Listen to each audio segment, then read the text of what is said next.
under the bitter sky of the Eastern Front, millions of men disappeared behind barbed wire, not with the roar of battle, but with the slow, methodical silence of hunger. Their faces, once alive with the raw exhaustion of combat, became hollow masks, their eyes dimming beneath the unrelenting cold. To many, it seemed another tragedy of war, another inevitable cruelty born of chaos and scarcity. Yet beneath this illusion of circumstance lay a far darker truth. The famine that consumed Soviet prisoners in German hands was not an accident of war, nor the result of logistical collapse. It was engineered, planned with bureaucratic precision and ideological fervor. In the shadow of Hitler's grand vision for a reordered Europe, food became a weapon more potent than bullets. The Soviet POWs, numbering in the millions, were stripped not only of their uniforms but of their right to survive. They were written out of the rations ledgers before they were even captured. German policy, forged in the meeting rooms of Berlin and sharpened by the racial obsessions of the Reich, decreed that these men, Bolshevik subhumans, as they were called, were unworthy of sustenance. Their death by starvation was not merely tolerated, it was expected, even calculated. This was the unspoken front of the war, fought not with artillery but with the absence of bread. The dark reason captured Soviet soldiers were starved was buried beneath euphemisms, in supply orders and camp directives, in the quiet efficiency of extermination by neglect.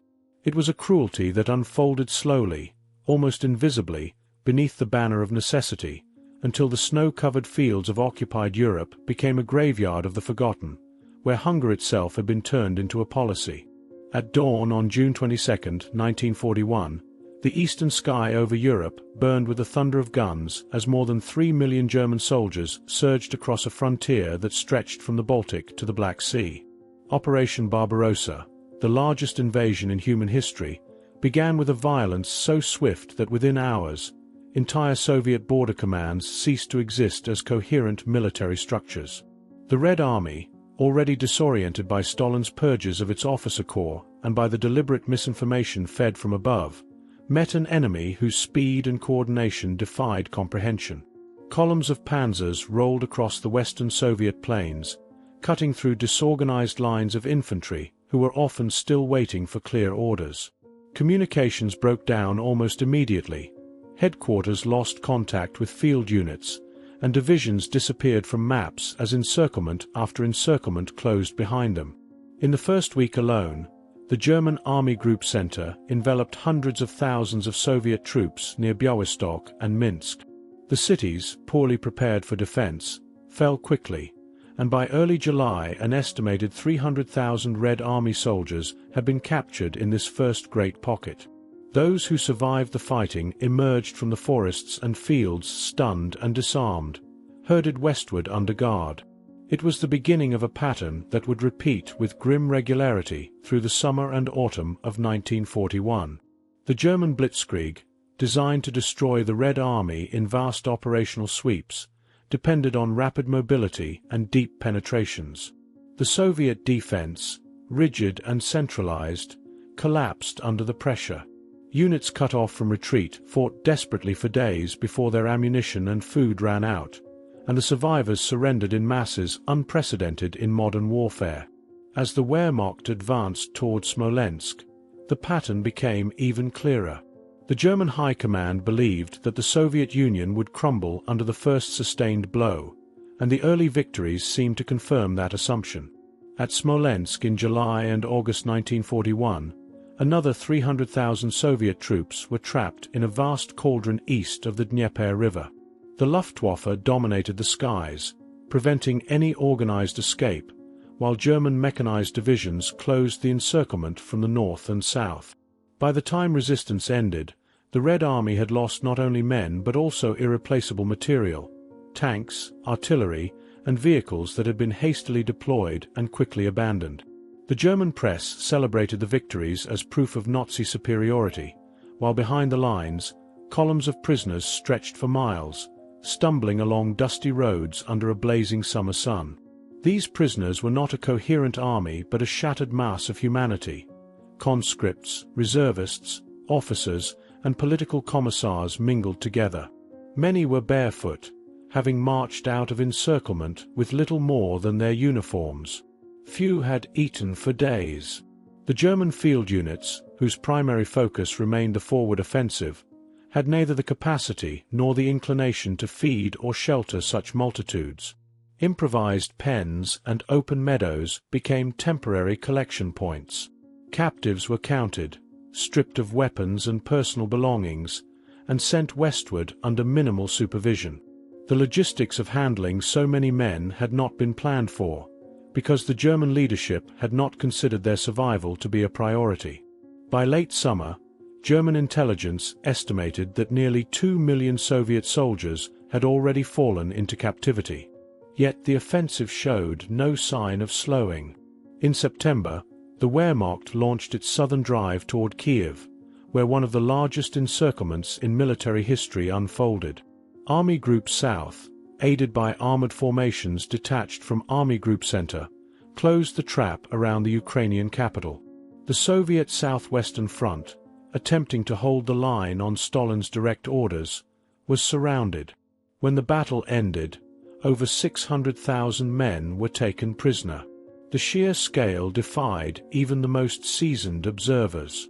German soldiers watching the columns of captives pass through the countryside described them as endless. Hour after hour, thousands trudging past, heads bowed, their ranks extending beyond the horizon.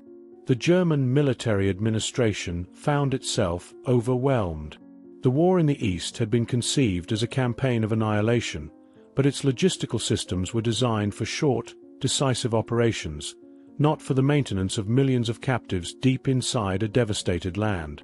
Supply routes were already strained to sustain the advancing front. There was neither transportation nor food allocated for the prisoners. Field commanders, faced with the impossible arithmetic of survival, made pragmatic decisions that aligned easily with ideological prejudice. The High Command issued orders that Soviet prisoners were to be given the lowest priority in rations and medical care. Many divisions received explicit instructions that feeding the enemy was a waste of resources. Behind these practical directives lay a deeper ideological conviction. The war against the Soviet Union had been framed from the outset not merely as a military conflict, but as a struggle for racial and political domination. In the eyes of the Nazi leadership, the captured Red Army soldiers represented the embodiment of Bolshevism, a racialized enemy whose destruction was considered both natural and necessary. The Commissar order, issued shortly before the invasion, had already sanctioned the summary execution of political officers. Now, as the number of prisoners swelled, this dehumanizing framework expanded to include the ordinary soldier. The result was an atmosphere in which neglect became an accepted form of elimination. As autumn approached, the combination of ideology and logistical collapse turned deadly on a massive scale. Prisoners were confined in makeshift enclosures surrounded by barbed wire, open fields without shelter, where they lay exposed to rain and the first frosts of September. Many camps lacked any organized water supply. Others had no latrines or medical facilities. Dysentery spread quickly, followed by typhus.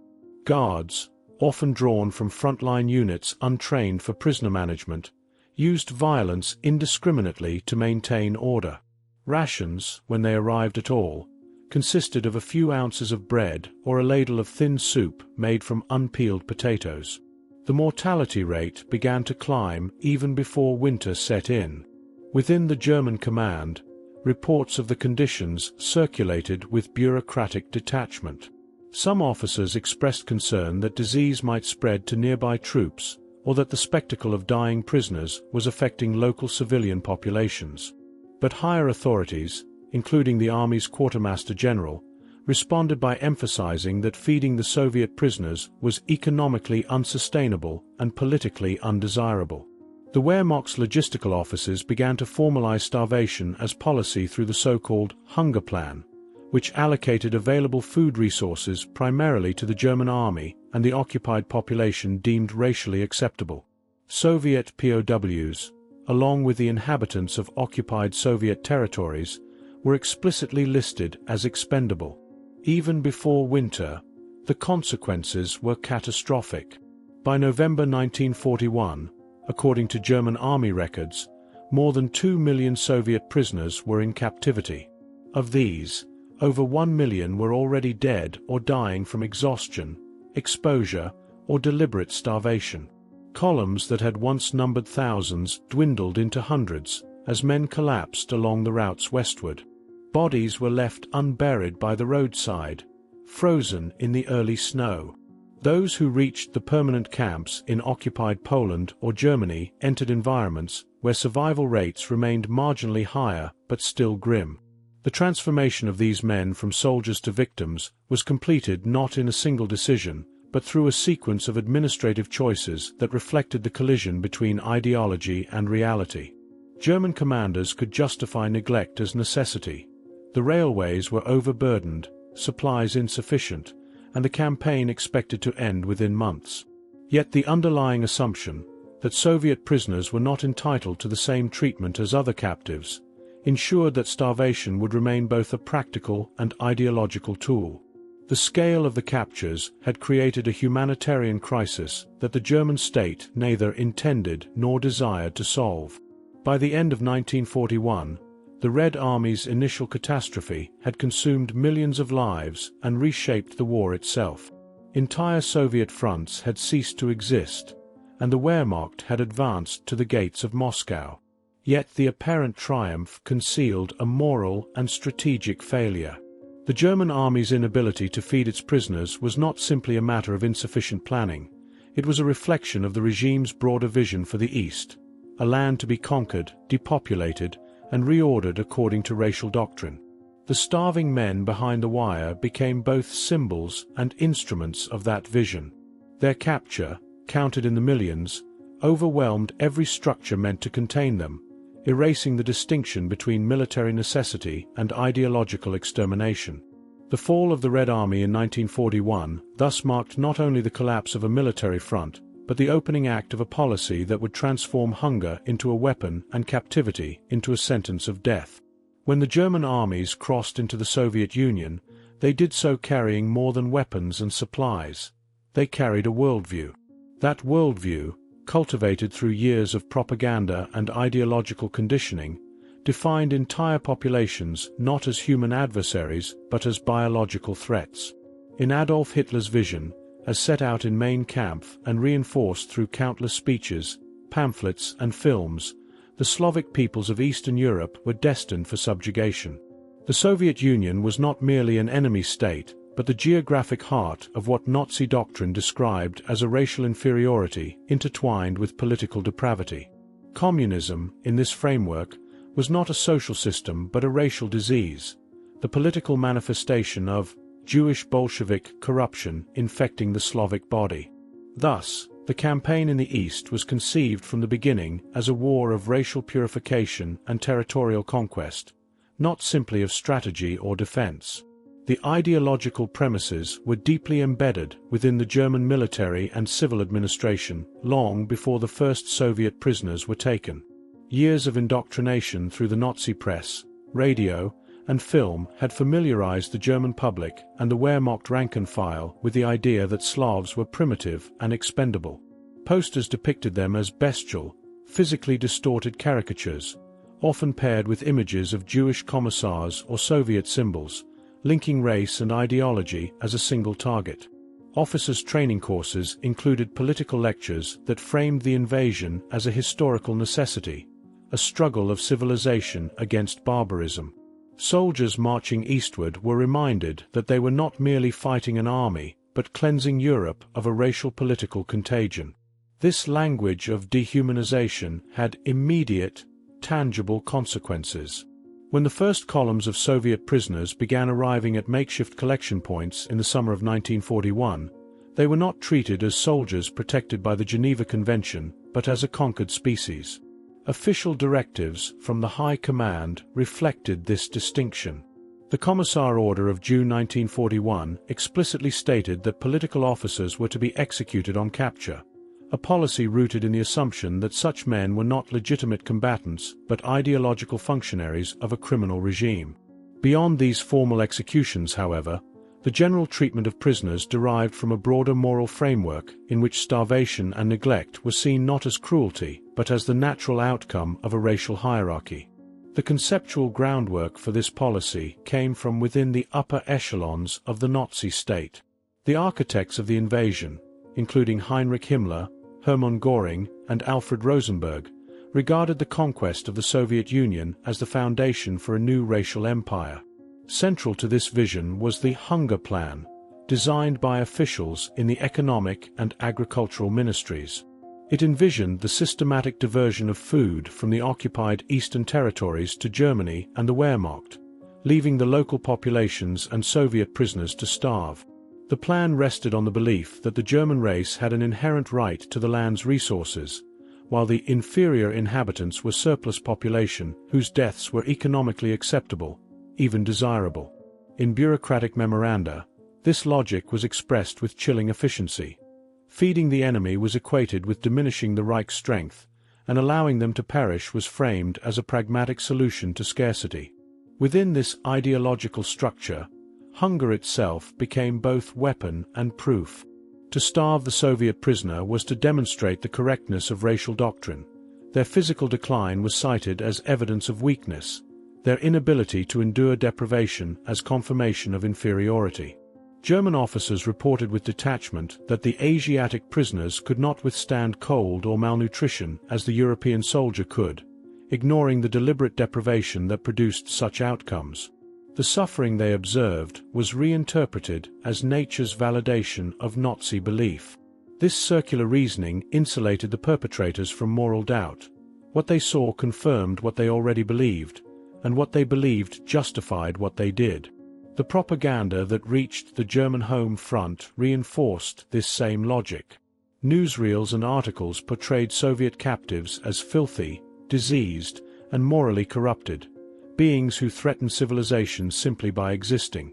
Even those Germans who pitied the prisoners often rationalized their condition as unavoidable, the unfortunate cost of defending Europe from Bolshevism. The cumulative effect was a moral numbness in which starvation, once the most elemental of human sufferings, became invisible. The state's ideological apparatus had succeeded in transforming the sight of human decay into a symbol of national triumph. Inside the camps, this worldview shaped daily administration. Guards were taught to maintain strict separation between themselves and the captives, not merely for discipline but to prevent contamination. Regulations discouraged any gesture of compassion, sharing food, speaking kindly, or recognizing individual identities. Orders from the Wehrmacht's Quartermaster General emphasized that the prisoners' biological inferiority made them less resistant to hunger and disease, implying that limited rations were adequate. This pseudoscientific reasoning, borrowed from racial hygiene theories popular in German universities during the 1930s, provided a veneer of rationality to deliberate neglect. The language of biology replaced that of ethics, allowing starvation to appear as an outcome of nature rather than policy. The relationship between ideology and logistics was symbiotic. The absence of adequate supply infrastructure might, in another context, have provoked urgent corrective measures. In the East, it merely confirmed ideological expectations. The same officials who recognized that food shortages were killing prisoners used this knowledge to refine their calculations of how many could be, sustainably, maintained for labor purposes. Those deemed too weak to work were classified as unfit and left to die. In this sense, starvation functioned as a selection mechanism, analogous to later processes in the concentration camp system. Death by neglect became an instrument of policy, controlled not by direct orders to kill, but by the systematic withdrawal of life-sustaining means. This ideology also permeated interactions between the Wehrmacht and the SS, whose involvement in the administration of the occupied territories deepened the moral complicity of the entire German apparatus. While the SS handled ideological policing and extermination actions, the army provided the physical framework, guards, transports, and oversight of the camps. Reports exchanged between the two institutions reveal a shared vocabulary of dehumanization. Soviet prisoners were routinely described in administrative correspondence as beasts, vermin, or waste.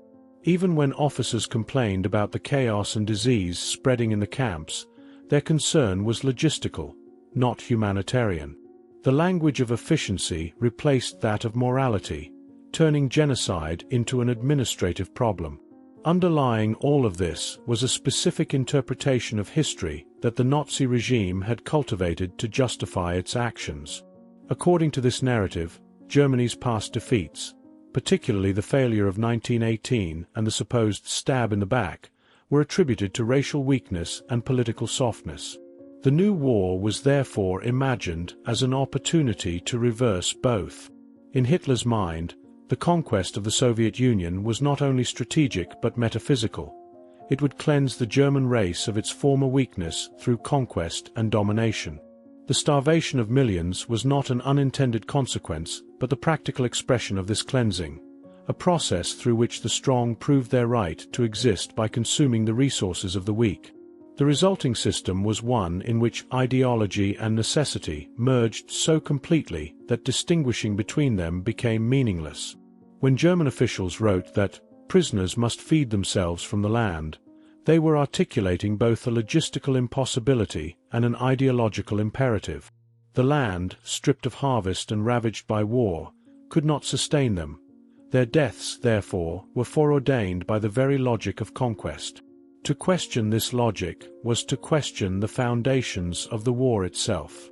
Only a few voices within the army expressed unease, and even they framed their objections in terms of discipline or military efficiency rather than morality. By the end of 1941, this worldview had hardened into routine. The starvation of Soviet prisoners no longer required justification. It had become normalized as part of the war's daily operation. Reports continued to note declining prisoner populations, but without comment on cause or consequence. The same bureaucracy that tallied ammunition and fuel now recorded human deaths as administrative statistics. What had begun as an ideological vision in the pages of Mein Kampf had transformed into a system of organized indifference, a moral economy in which millions of lives were calculated as expendable in the pursuit of racial destiny. When the German invasion of the Soviet Union began in June 1941, the campaign's military objectives were already inseparable from its economic ambitions. The leadership in Berlin did not merely seek to defeat the Red Army, but to seize and restructure the vast territories of the East to serve as the material foundation of the Reich. Within weeks of the invasion, the discussions that had taken place among German planners in the preceding months began to take on their most concrete and lethal form. At the center of these deliberations stood the Hunger Plan, a blueprint for the organized starvation of millions. Conceived by officials within the Reich Ministry of Food and Agriculture and shaped under the supervision of State Secretary Herbert Back, it represented not an improvised reaction to wartime scarcity, but a premeditated strategy to achieve the economic and racial goals of National Socialism simultaneously. Back, a trained agronomist and committed Nazi ideologue, believed that the German nation's survival depended on securing food independence through conquest. His reasoning followed a cold, pseudoscientific logic. Germany, he argued, was chronically overpopulated and under-resourced. Its industrial strength outpaced its agricultural capacity. The only solution lay in the fertile lands of Eastern Europe, particularly Ukraine, which he referred to as the Reich's future breadbasket. This vision aligned neatly with Hitler's own concept of Lebensraum, the idea that the German race required living space in the East. The conquest of the Soviet Union would not only provide this space, but also allow the extraction of agricultural wealth that could sustain Germany for generations. Yet such extraction required a brutal corollary: the displacement, starvation, or extermination of the populations that already lived and worked on that land. The Hunger Plan, formulated in the spring of 1941 under the broader Green Folder Directives for the Management of Occupied Territories, articulated this principle in administrative terms. It divided the Soviet Union into two distinct zones. The first, comprising the fertile southern and western regions, would be systematically harvested to feed the German army and the Reich. The second, encompassing the northern and central areas, including Moscow and Leningrad, was deemed economically expendable. Planners estimated that these regions would lose all access to food once German forces seized control of the railways and supply routes. The result, as Back's memoranda bluntly stated, would be the death by starvation of tens of millions. To the architects of the plan, these deaths were not incidental but necessary, a means to balance what they called the European food equation. The logic extended directly to the treatment of prisoners of war. From the earliest stages of implementation, Soviet captives were excluded from all food allocation schedules. A memorandum circulated in mid-1941 by the Wehrmacht's Economic Office made the policy explicit. Prisoners from the East were to subsist off the land and would receive no supplies from Germany's already limited stockpiles. This directive, repeated and reinforced in subsequent orders, effectively sentenced millions of men to death.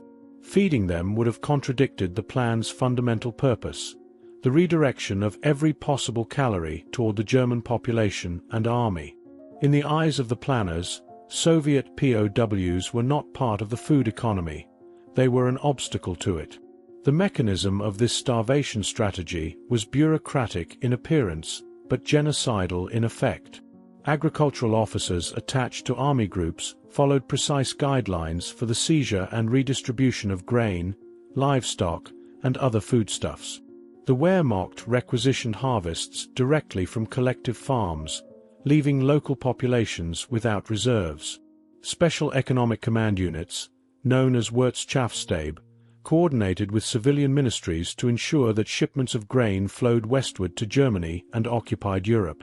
At every level, the policy was justified as a necessity for sustaining the war effort, but its ideological underpinnings were never far from view. The assumption that millions in the East would die was not a tragic possibility. It was a predetermined outcome woven into the structure of the plan itself. Within the German hierarchy, discussions of these projected deaths were conducted with bureaucratic detachment. Meeting minutes from the spring and summer of 1941 record estimates of surplus population in the occupied territories, typically ranging between 20 and 30 million. This surplus, officials agreed, would inevitably perish once food was redirected. Back himself referred to the process as natural selection under wartime conditions. Such language, stripped of moral consideration, transformed deliberate starvation into an act of economic rationality. It was this abstraction, the ability to speak of millions of deaths in terms of tonnage and calories, that allowed the hunger plan to proceed without resistance from within the administrative system. As the invasion advanced, the principles of the plan began to manifest in occupied regions.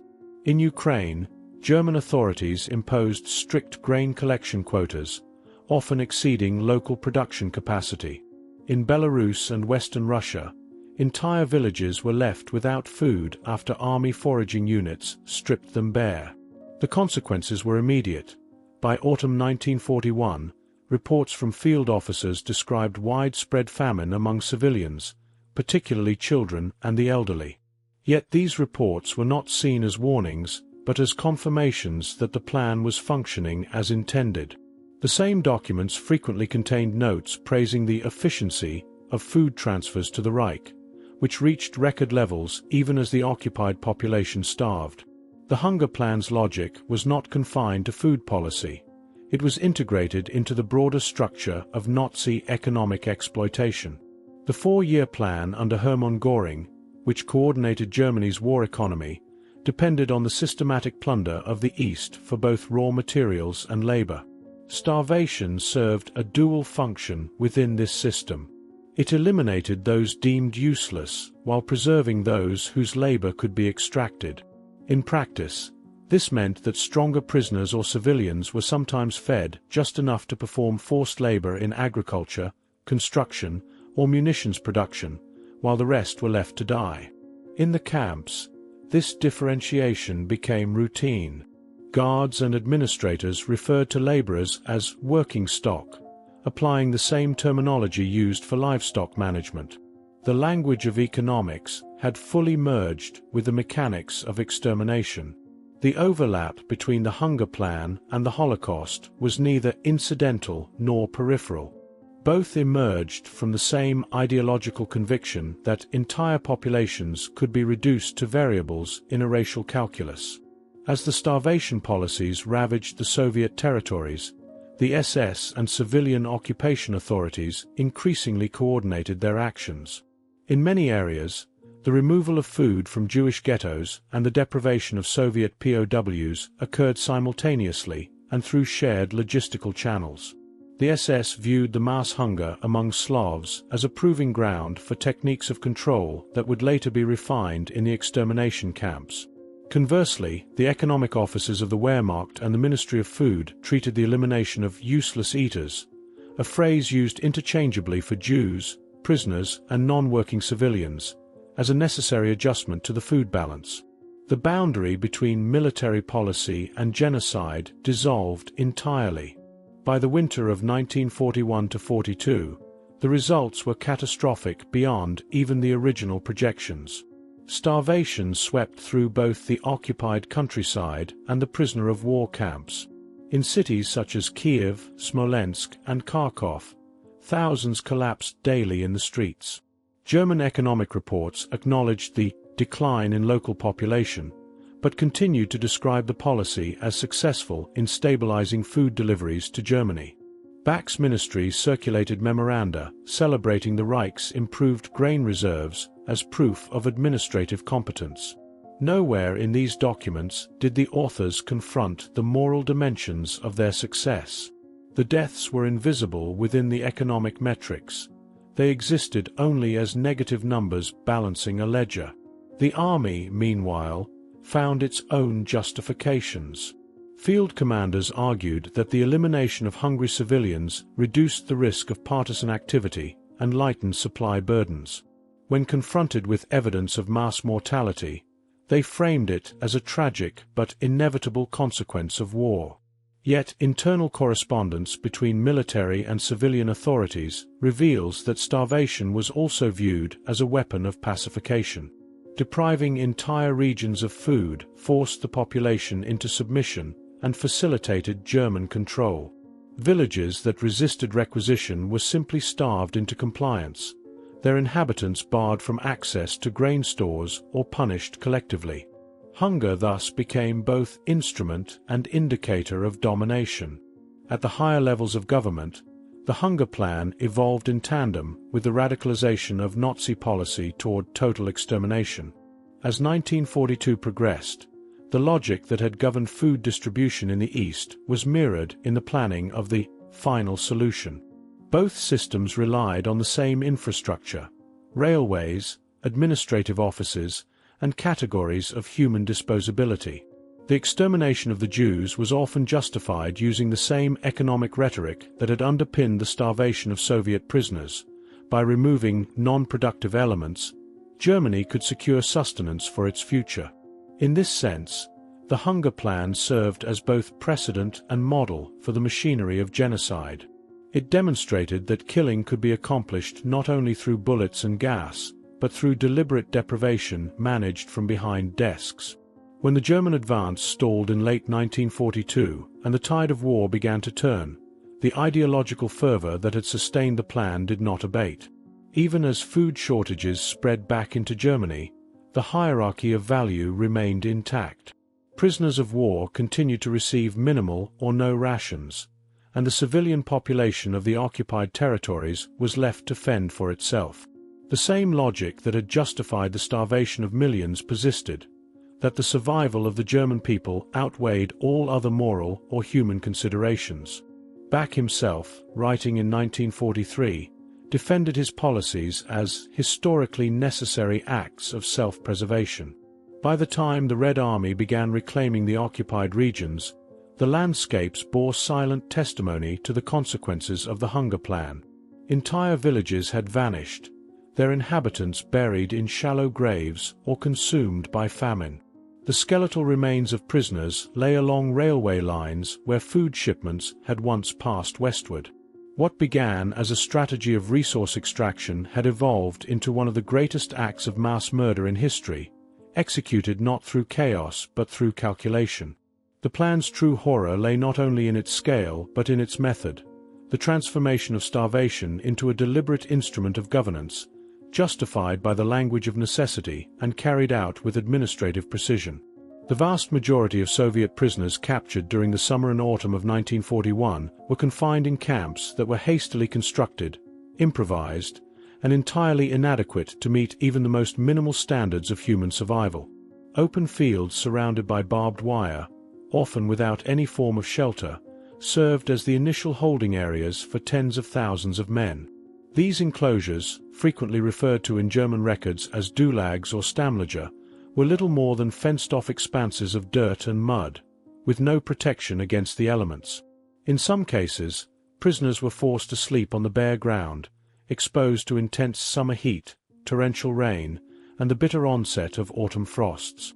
Those who collapsed from exhaustion were left where they fell, as the guards were instructed to prioritize the continued management of the advancing front rather than individual welfare. Water was equally scarce. In the early weeks of the campaigns, German logistical planning had made no provision for providing sufficient potable water to the prisoners, and natural sources were often distant or polluted. Many men drank from puddles or contaminated streams, which rapidly spread disease. Latrines were virtually non-existent. Where they were dug, they were shallow pits shared by hundreds, and hygiene was impossible. Dysentery, typhus, and other contagious diseases spread quickly in these conditions. Mortality rates in these initial collection points were staggering, and German officers recorded them in detached administrative language, noting the number of dead each day without commentary on cause or circumstance. The deaths were described in terms of logistics. Bodies obstructed the camp, slowed operations, and required removal, but rarely did the reports acknowledge the human dimension. First-hand testimonies from survivors paint a picture that complements these bureaucratic records. Prisoners recalled entire rows of men collapsing simultaneously from hunger or exhaustion, their cries for help largely ignored. Those who attempted to move or seek food were often beaten or shot, as guards enforced both order and ideological imperatives. Malnutrition set in rapidly. Men wasted visibly within weeks, their bodies unable to sustain basic physical activity. Starvation functioned as both punishment and control. It weakened the captives, reduced resistance, and reinforced the perception of dominance among the guards. This calculated neglect ensured that the prisoners were manageable without requiring additional resources that the Germans had already committed to the army or the Reich. German military reports provide quantitative insight into the scale of suffering. In one early report from September 1941, an officer noted that of 100,000 prisoners registered in a transit camp near Smolensk, roughly 10,000 had already died or were so debilitated they could not be moved. Similar statistics were recorded across multiple camps, demonstrating that mortality was not confined to isolated incidents but was a systemic feature of the camp network. Deaths from exposure, disease, and malnutrition often occurred simultaneously, compounding the crisis.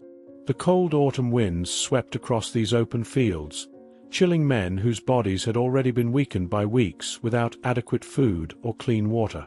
Clothing, often tattered or entirely missing, offered no protection against frostbite and hypothermia. Inside the camps, the daily routine was dictated by scarcity and discipline. Prisoners were counted at irregular intervals, herded in groups for minimal roll calls, and subjected to arbitrary punishments. Food, when it appeared, was measured in mere ounces, a thin soup or a few slices of bread, insufficient to sustain life. Those deemed too weak to work or too ill to maintain the minimal labor expected of them were frequently left unattended, their deaths seen as inevitable. The psychological effects of starvation were profound. Men lost the capacity for coherent thought, became apathetic, and often succumbed to despair before physical death claimed them. The deprivation served a dual purpose. It controlled the population, making resistance or escape unlikely, and it executed the ideological objectives that framed Soviet prisoners as expendable. Disease spread with alarming speed. Typhus, in particular, found ideal conditions among the overcrowded, unsanitary camps. German medical officers, where present, were tasked with reporting rather than treating. Limited medical supplies were prioritized for German troops or selected prisoners deemed fit for labor. Epidemics could decimate an enclosure in a matter of days. In one camp near Kiev, German records noted that over 1,000 men had succumbed to typhus in a single week. These figures, however, rarely included the unregistered prisoners who died before being officially recorded, leaving the full human toll obscured even in the contemporaneous documents. The lack of shelter, sanitation, and adequate food combined to create a predictable pattern of death. Survivors described a slow progression. First the body weakened, then infection took hold, and finally collapse occurred, sometimes accompanied by the violent tremors of hypoglycemia or fever. Those still capable of walking often carried their comrades to shallow ditches, which became impromptu mass graves. Guards frequently ordered the disposal of bodies in groups, reflecting both the logistical challenge of removing the dead and a deliberate strategy to maintain order. The psychological message was clear: life and death were controlled entirely by the camp authorities. Survival depended not on effort or merit, but on being noticed, selected, or temporarily spared by the system. Starvation was not only a weapon of control, but also a means of implementing broader policy objectives. By weakening prisoners en masse, the Germans effectively converted them into a labor force without incurring the logistical cost of feeding them adequately. Those deemed fit for work were given minimal sustenance sufficient for short periods of manual labor, while those too weak were allowed to die, reducing the camp population and lowering resource demands. This approach exemplified the fusion of military pragmatism and ideological intent. The Soviet POWs were viewed simultaneously as a threat to be neutralized and a potential resource to be exploited. Their suffering was both instrument and outcome. Letters, diaries, and testimonies from surviving prisoners reveal the human consequences behind these cold calculations. Men spoke of watching friends and neighbors waste away, their bones protruding through emaciated flesh, of the mental toll of knowing that food might never arrive, of the dread of being selected for work detail only to collapse before reaching the fields. In some camps, survivors described instances where small groups of prisoners attempted to pool scraps of food, only to be discovered and punished, demonstrating that even minor acts of self-preservation were suppressed. The psychological terror reinforced the physical deprivation, creating an environment in which hopelessness became nearly as lethal as starvation itself. German administrative reports, while clinically detached, corroborate these accounts. Mortality tables, often drafted in terms of percentages, reflected a steady, predictable decline in prisoner populations over weeks and months. Guards were instructed to maintain minimal oversight, leaving the most vulnerable to succumb. Deaths were recorded not as tragedies, but as expected outcomes of policy. Even when mortality spiked during epidemics or the onset of winter, the documentation emphasized logistics and efficiency rather than human suffering. Starvation, exposure, and disease were treated as predictable, manageable variables in the operation of the camps. The sheer scale of the mortality made the system self-reinforcing.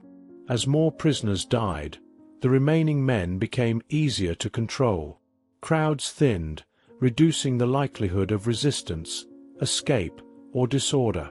Disease outbreaks, already rampant, accelerated mortality further. Starvation, in this sense, was simultaneously a method of governance and a method of execution. It ensured compliance while fulfilling the ideological objective of eliminating a population considered racially and politically undesirable. The camp became a microcosm of the broader German approach to the East: systematic, calculated, and inescapably lethal.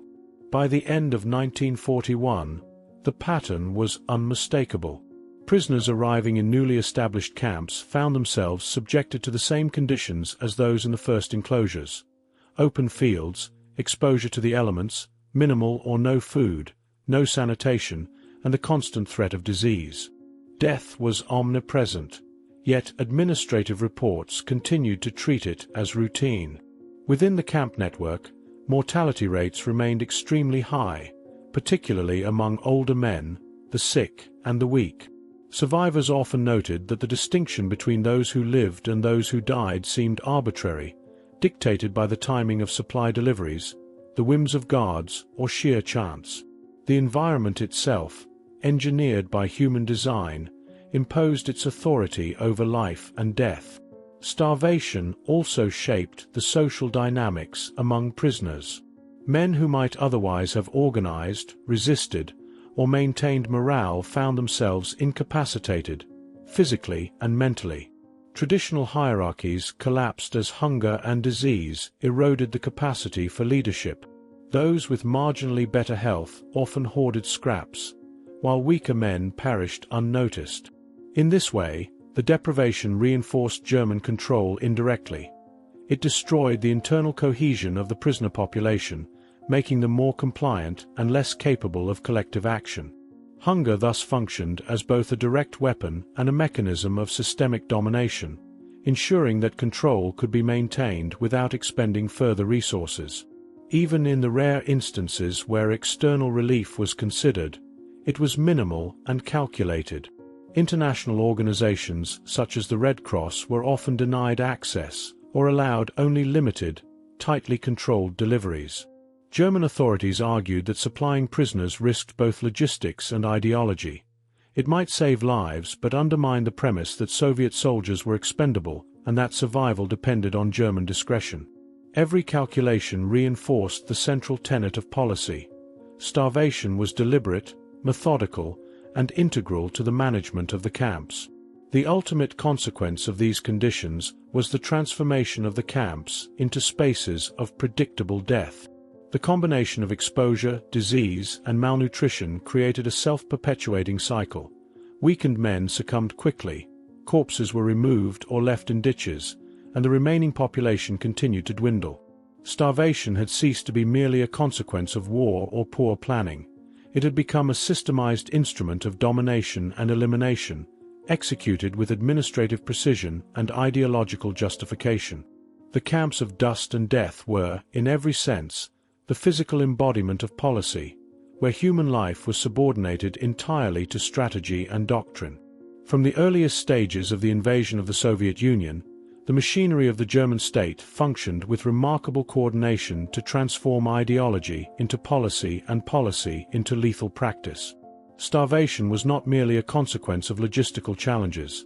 It was codified, formalized, and enforced through an intricate administrative apparatus that extended from the high command in Berlin down to individual camp guards.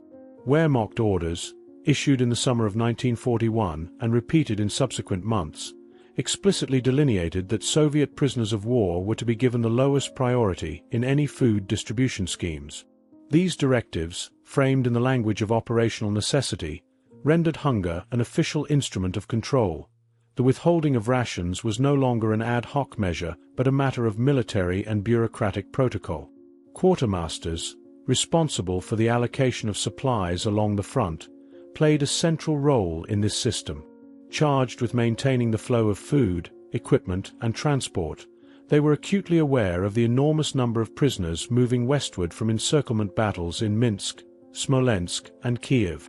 Reports circulated noting the shortage of transport wagons, the difficulty of securing provisions, and the impossibility of sustaining the POWs within existing infrastructure. Yet rather than challenging policy, quartermasters adapted, issuing memoranda that effectively implemented starvation under the guise of logistical efficiency. Rations for Soviet prisoners were restricted to scraps, often insufficient even for basic survival, while German troops and select laborers were prioritized. Each decision, framed in cold administrative terms, reinforced the death sentence imposed by ideology. Field commanders, stationed at the points of capture and transit, were equally complicit. Orders from higher command instructed them to maintain order among prisoners, but the phrase concealed a broader, lethal implication. Men weakened by hunger and exposure were easier to control and less likely to resist or escape. Reports from these commanders routinely described prisoners as malnourished, diseased, or expendable, yet such assessments were not accompanied by relief measures. Instead, they were recorded as operational data, numbers to be noted, monitored, and forwarded up the chain of command.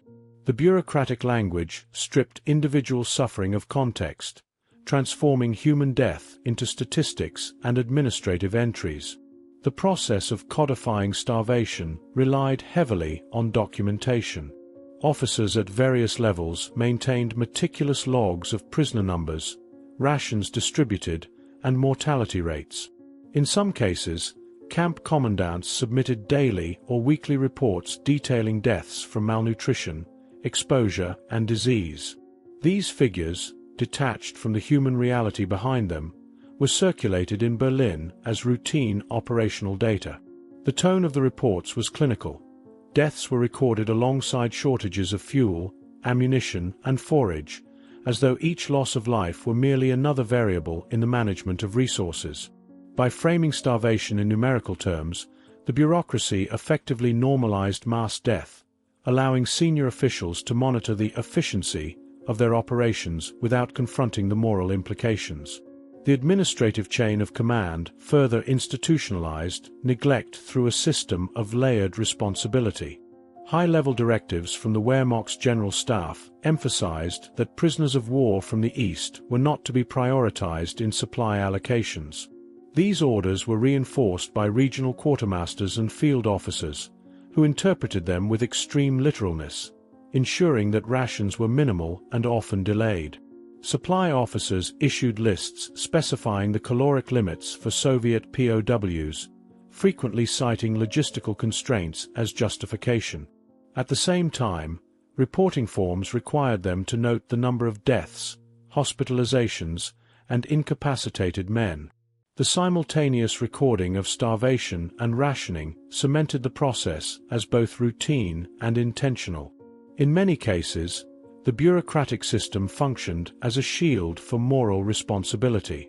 Reports describing collapsing prisoners, mass deaths, or epidemics rarely attributed blame beyond administrative inefficiency or environmental hardship. Officers responsible for implementation could claim adherence to orders while citing logistical difficulties as mitigating factors. Yet even within these constraints, the overarching intent was evident. The systematic deprivation of food, shelter, and medical care ensured that mortality among Soviet POWs was extraordinarily high. The bureaucracy transformed what could have been a series of ad hoc failures into an organized mechanism of killing, legitimized by protocol, reinforced by reporting, and protected by hierarchical distance. Moreover, the bureaucratic structure enabled the scaling of starvation across the vast theater of operations.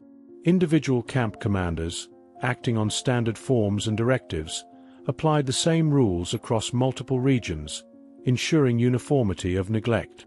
Whether in temporary transit camps or more permanent facilities deeper in occupied territory, the logic remained consistent.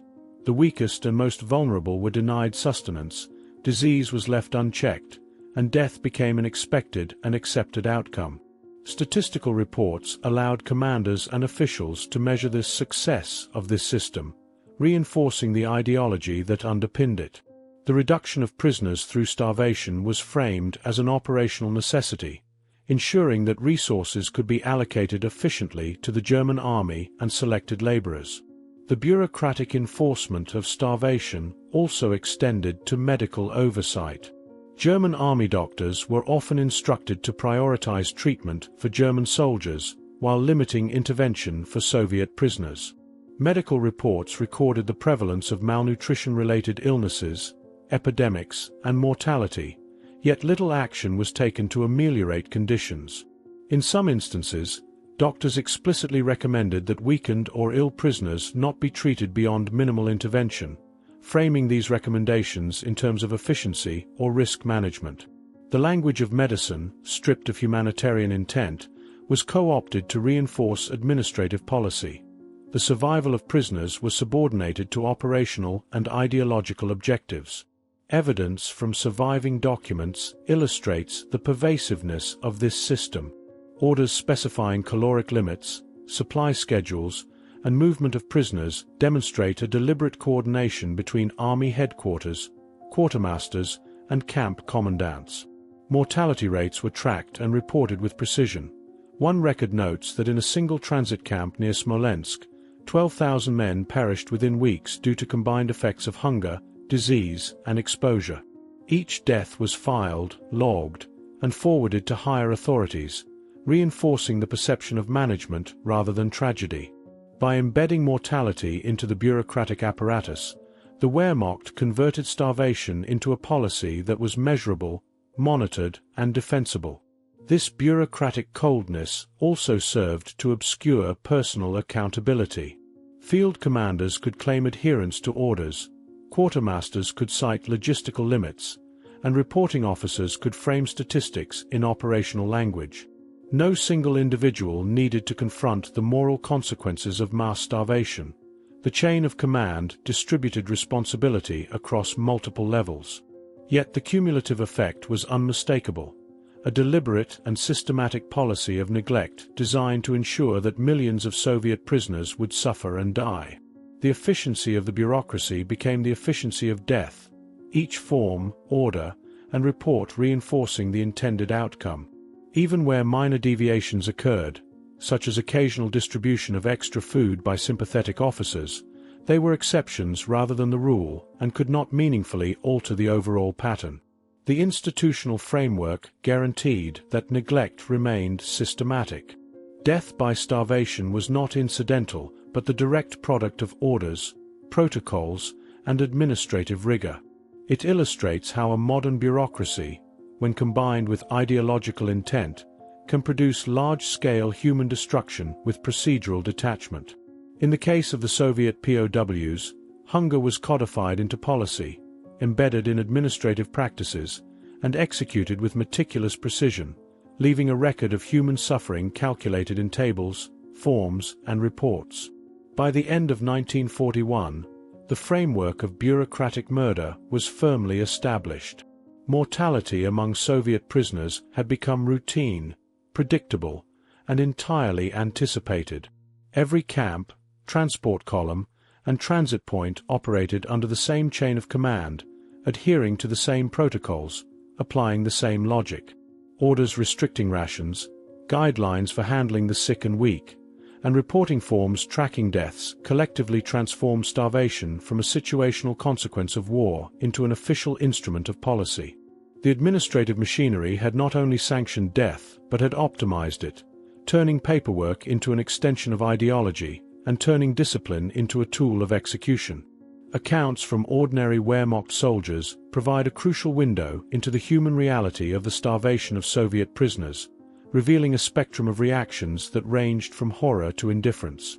Letters, diaries, and after-action reports from the Eastern Front consistently note the presence of emaciated men, many barely able to stand, lying collapsed along roadsides or within the confines of temporary enclosures. Some soldiers described the sight in terms that reflected genuine distress. They recounted the trembling hands of prisoners too weak to hold a bowl, the hollow eyes that seemed to stare into nothing, and the convulsions of men succumbing to disease and hunger.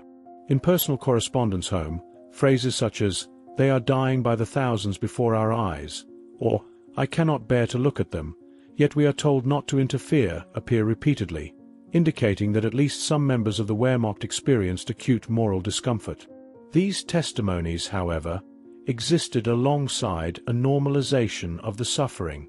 Many soldiers quickly adapted to the routine sight of dying prisoners, incorporating it into the background of daily operations. Diaries often note, without commentary, the removal of corpses, the stench of decay, or the quiet desperation of men begging for food. This normalization was partly the result of repeated exposure. When thousands of POWs were captured and the majority faced immediate deprivation, the extraordinary became ordinary. Soldiers who initially expressed pity or disgust sometimes later framed starvation as an inevitable and even necessary part of wartime operations, describing the prisoners as tools of Bolshevism, whose fate was the logical outcome of their ideological alignment. The tension between personal conscience and institutional expectation is evident in many first-hand accounts. Some soldiers admitted in letters that they felt guilt or shame, acknowledging that their participation, even if limited to observation or minor enforcement duties, contributed to a system designed to kill. One soldier wrote that he would see men collapse daily and yet could do nothing. To feed them would have been seen as disobedience. Others rationalized the suffering by invoking Nazi ideology, describing Soviet prisoners as subhuman or inherently weak, and therefore undeserving of sustenance. Such rationalizations allowed individuals to reconcile their personal feelings of discomfort with the orders and expectations imposed by their superiors. Official military reports also reflected this complex dynamic. While officers sometimes expressed concern over declining prisoner numbers, the concern was rarely humanitarian in tone. More often, reports framed mortality as a logistical or operational problem.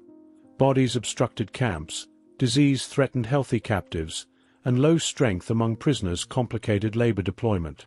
These descriptions, detached and bureaucratic, contrasted sharply with the graphic personal observations recorded in diaries and letters. Yet the coexistence of these perspectives demonstrates how starvation was simultaneously an official mechanism of control and a lived experience for soldiers, creating a dual reality in which death was both policy and daily spectacle. Soldiers' accounts reveal the psychological consequences of constant exposure to death and suffering. The omnipresence of dying men, the cries of the hungry, and the persistent odor of decay affected morale and mental health. Some reported nightmares or lingering distress after leaving the Eastern Front, while others claimed that repeated exposure dulled their emotional responses. In some letters, soldiers expressed frustration at the contradictions between orders and their own sense of decency, writing that they felt the weight of every death as if it were on my own hands. Yet over time, many internalized the notion that survival and obedience to orders justified the detachment that allowed them to continue functioning within the system. The diaries of junior officers provide additional insight into the mechanisms by which moral dissonance was mitigated. They often describe small acts of pragmatism or detachment, focusing solely on administrative duties, measuring prisoner strength for labor purposes, or avoiding prolonged observation of suffering. By compartmentalizing the experience, reducing individuals to numbers, work capacity, or logistical categories, soldiers were able to maintain operational efficiency while suppressing personal ethical concerns. This compartmentalization illustrates how bureaucratic structures and ideological indoctrination interacted to normalize extreme deprivation and death. Some letters and post-war testimonies reveal ambivalence. Soldiers occasionally admitted that witnessing starvation challenged their beliefs about warfare or human decency. One wrote that the daily sight of emaciated prisoners made it impossible to forget that we were killing with our inaction. Others expressed a sense of helplessness, observing that the system was so vast and rigid that any individual attempt to alleviate suffering would be futile or punished. This mixture of guilt, rationalization, and resignation shaped soldiers' perceptions of the Eastern Front, producing a landscape in which death by starvation was an accepted, almost infrastructural, feature. Normalization was reinforced by both peer behavior and military culture. Soldiers observed that senior officers rarely intervened, and that acts of minor mercy could be criticized or reported. The attitudes of comrades provided social validation. Those who expressed pity often faced subtle disapproval or silence, while those who adopted ideological justifications were considered compliant and practical. Over time, this social reinforcement contributed to a shared perception that starvation was an unremarkable, even necessary, aspect of military service in the East. The presence of corpses, the wasting of men, and the spread of disease became part of the operational environment, integrated into the daily routines of soldiers' lives. The scale of suffering also shaped the language soldiers used to describe it. In many reports and letters, euphemisms and technical terms were employed to distance themselves from the human consequences of policy. Words such as decline, reduction, and attrition appeared alongside stark descriptions of emaciated men, suggesting an effort to frame death as a natural outcome of operational necessity rather than deliberate neglect. This linguistic adaptation, mirrored in official documents, allowed soldiers to navigate the ethical tension between observation, complicity, and obedience. In certain cases, soldiers attempted to reconcile their experiences through writing that contextualized starvation within broader ideological or strategic narratives. Diaries might note that men were paying the price for Bolshevism, or that their deaths were unfortunate but inevitable, given the imperatives of war. While these explanations were often formulaic, they reveal the cognitive framework soldiers developed to integrate personal observation with institutional directives. Starvation was no longer simply a matter of suffering. It became a normalized, narrativized component of the Eastern Front. Even decades later, veterans' testimonies under the lasting impact of witnessing this systematic deprivation. Many acknowledged the horror of what they had seen, while simultaneously insisting that compliance with orders was unavoidable. The combination of ideology, bureaucracy, and peer culture produced an environment in which ordinary soldiers could observe mass death daily without necessarily intervening, internalizing it as a background feature of the campaign. Starvation, then, was both a physical reality for Soviet prisoners and a psychological landscape for German soldiers, an accepted, though often morally conflicted, element of the war. In sum, the first-hand accounts of Wehrmacht soldiers demonstrate the multifaceted ways in which starvation was integrated into life on the Eastern Front. Some experienced disgust or pity, others rationalized or normalized the suffering, and many were caught in the tension between personal conscience and institutional expectation. Letters, diaries, and reports collectively reveal that the disappearance of Soviet POWs due to hunger and disease became part of the operational environment, an accepted and largely unremarked upon feature of the broader campaign. The landscape of death, observed daily, was codified in both policy and perception, illustrating how systemic neglect could be internalized by witnesses as an ordinary, if morally unsettling, component of war. The conditions in which Soviet prisoners of war found themselves in 1941 and 1942 were so extreme that conventional survival strategies became impossible, forcing men into behaviors that blurred the line between human and animal instinct. In the earliest stages of imprisonment, starvation manifested in gradual physical decline. Bodies wasted from weeks without sufficient food, skin stretched taut over protruding bones, and the simplest movements became arduous. Prisoners scavenged whatever was available, initially consuming grass, leaves, and tree bark when rations were wholly absent. Reports from survivors describe small groups tearing at roots or scraping bark from trees to extract moisture and minimal nutrients. Such acts were rarely witnessed by the German guards, who often turned away from these signs of life and degradation, allowing the prisoners' suffering to continue uninterrupted. As deprivation progressed, the psychological toll became as severe as the physical.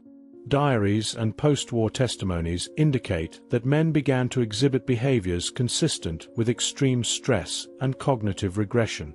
Sleep patterns collapsed, memory and concentration declined, and men often became incapable of coherent communication.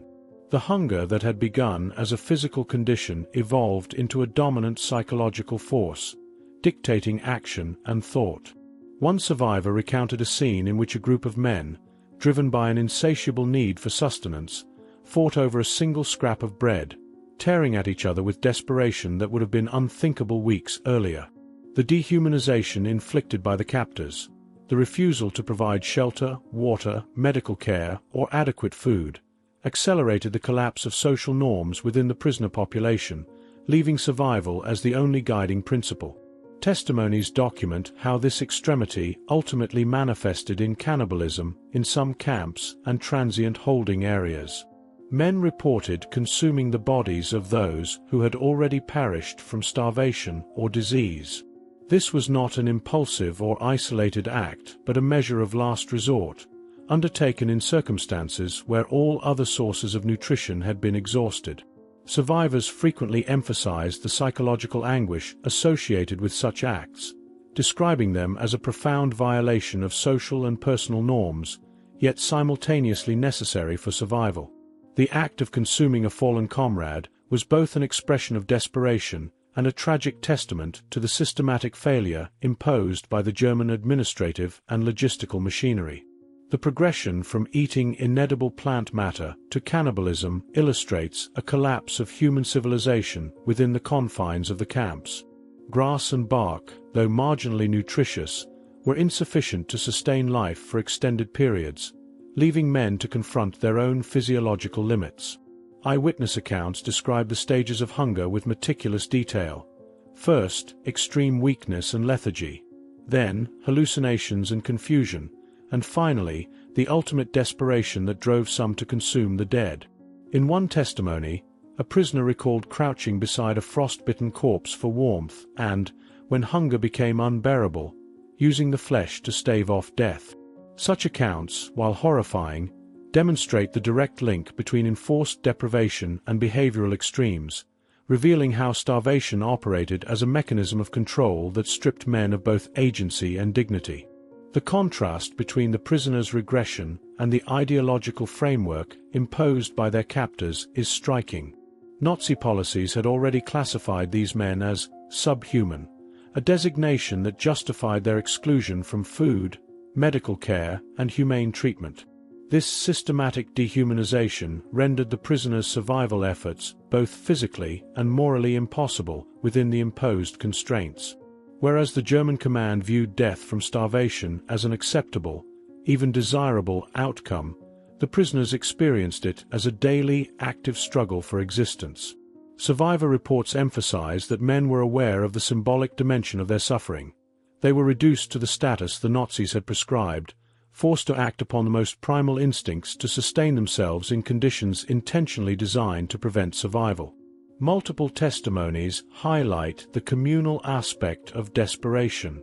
While acts of cannibalism were carried out individually, the surrounding environment created a shared atmosphere of fear, suspicion, and moral corrosion. Men constantly negotiated scarce resources, sometimes sharing scraps and sometimes fighting violently over them.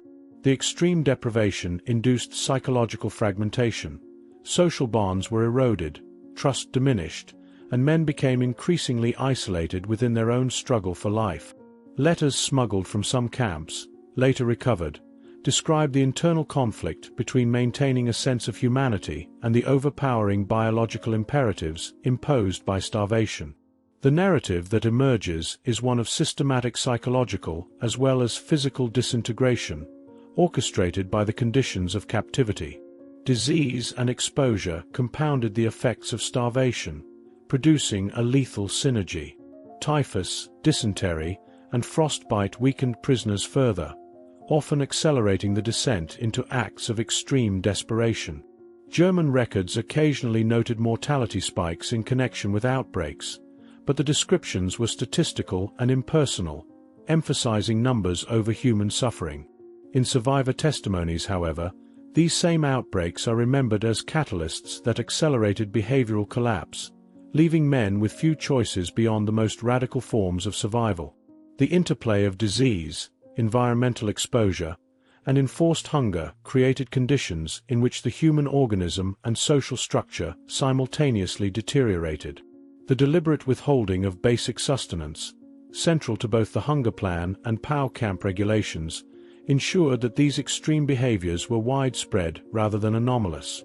Starvation was a weapon, imposed with the authority of military and bureaucratic policy, producing predictable outcomes that the German command considered desirable. The suffering of the prisoners was thus both a consequence of immediate conditions and a reflection of broader strategic and ideological aims. The prisoners' regression, from scavenging vegetation to consuming human flesh, underscores the extent to which policy and ideology combine to shape the lived experience of captivity. These reports also emphasize the psychological endurance required for survival under such conditions. Men who witnessed acts of cannibalism, whether directly or indirectly, had to negotiate profound moral and ethical dilemmas while simultaneously managing the basic requirements of life. Survivor narratives describe the internal struggle to retain a sense of identity and humanity amid conditions designed to erode both. In contrast to the captor's abstract, administrative view of subhuman prisoners, the lived experience of men in the camps revealed a complex landscape of fear, compulsion, and ethical crisis, illustrating how starvation functioned not only as a physical threat but as an instrument of psychological domination. By the time relief or movement from the camps occurred, the psychological imprint of these extreme conditions was indelible.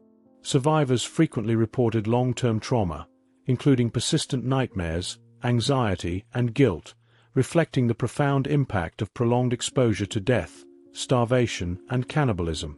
The historical record demonstrates that these outcomes were neither incidental nor accidental, but the direct product of a systematic strategy that combined deprivation, ideological dehumanization, and bureaucratic administration to maximize both suffering and control. The experiment of survival in these camps, therefore, represents the intersection of extreme human endurance with a deliberate imposition of lethal conditions, revealing the full consequences of a policy that treated hunger as both weapon and tool. The catastrophic mortality of the first months of captivity, the German administration gradually shifted its approach to the remaining Soviet prisoners, guided by the practical requirements of the war economy. After millions had perished from starvation, exposure, and disease, the authorities began identifying those considered physically capable of labor. These individuals were formally reclassified as Arbeitskommandos, or labor detachments, a process that was framed as a form of selective mercy, but in practice functioned as an instrument of economic exploitation. The criteria for selection were strictly utilitarian. Men who displayed sufficient strength to perform manual labor were retained, while those unable to meet minimum standards were left to die. German records indicate that such reclassification occurred across multiple regions of the occupied territories, from transit camps near Smolensk and Kiev to longer-term facilities in Poland and Germany itself. The process of assessment was both rapid and impersonal. Prisoners were lined up, inspected by officers or medical personnel, and categorized according to perceived work capacity. Those deemed fit were immediately transferred to labor units, often to undertake the construction of fortifications, road repairs, or agricultural tasks.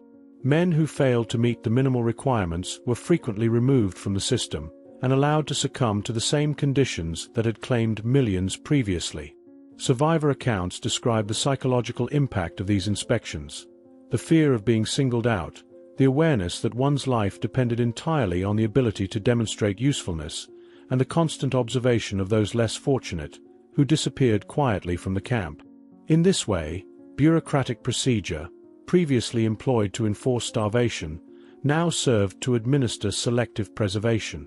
Once assigned to labor detachments, prisoners were provided with minimal sustenance, just enough to maintain basic physical functionality. Rations were carefully calculated to maximize productivity while minimizing expenditure. Bread, thin soup, and occasional potatoes were distributed in controlled portions, often insufficient to meet the caloric demands of intense manual labor but adequate to prevent immediate death. Guards and overseers were instructed to monitor work output, and non-compliance or weakness was met with punishment or transfer back to standard camps where mortality remained high. The administration of food and labor was designed to extract maximum utility from the prisoners while keeping costs low, reflecting a cold calculation of human value in purely economic and strategic terms. This reclassification also marked the expansion of the Soviet POW workforce into industrial and agricultural systems that were essential to the German war effort. Factories producing armaments, construction units building defensive lines, and farms maintaining food production all increasingly relied on forced labor drawn from the surviving prisoners. German records show that by late 1941 and early 1942, tens of thousands of Soviet POWs had been dispatched to such assignments, often under the supervision of the SS or the Wehrmacht's own labor administration. The survival of these men was conditional upon their ability to meet quotas. Exhaustion, illness, or failure to perform often resulted in immediate reassignment to camps where death from starvation or exposure remained highly probable. Thus, the selective mercy extended to prisoners was both contingent and instrumental. Survival was granted only insofar as it served German objectives. First-hand accounts provide insight into the harsh realities of these labor assignments. Survivors recalled exhausting workdays, sometimes extending 12 or 14 hours, with minimal rest and constant oversight. The physical demands were compounded by lingering effects of prior starvation and disease, leaving prisoners vulnerable to collapse and injury. Eyewitness reports also describe how guards maintained strict control through both threats and violence, ensuring that productivity remained high despite the prisoners' weakened state. Many men suffered repeated cycles of near collapse, temporary recovery, and continued labor, highlighting the fine line between subsistence and death that defined this stage of captivity. The reclassification system also served as a mechanism of control over the prisoner population. By offering a limited prospect of survival, the German authorities encouraged compliance and discouraged resistance. Men who witnessed the deaths of their comrades were acutely aware of the stakes. Demonstrating usefulness meant life, while failure meant a return to neglect and death. This dynamic reinforced obedience and shaped social behavior within labor detachments, where prisoners competed to maintain strength, conserve energy, or perform work to avoid selection for punishment or reassignment. Letters and diaries from survivors frequently note the psychological strain of constant surveillance and the ever-present knowledge that life depended upon productive labor. Administrative records further illustrate the scale and systematization of this process. Transport logs, camp registers, and labor deployment forms meticulously documented prisoner assignments, ration distribution, and output. Mortality rates among reclassified laborers were monitored not for humanitarian reasons but to assess operational efficiency. Too many deaths implied loss of resources, while survival indicated successful extraction of labor.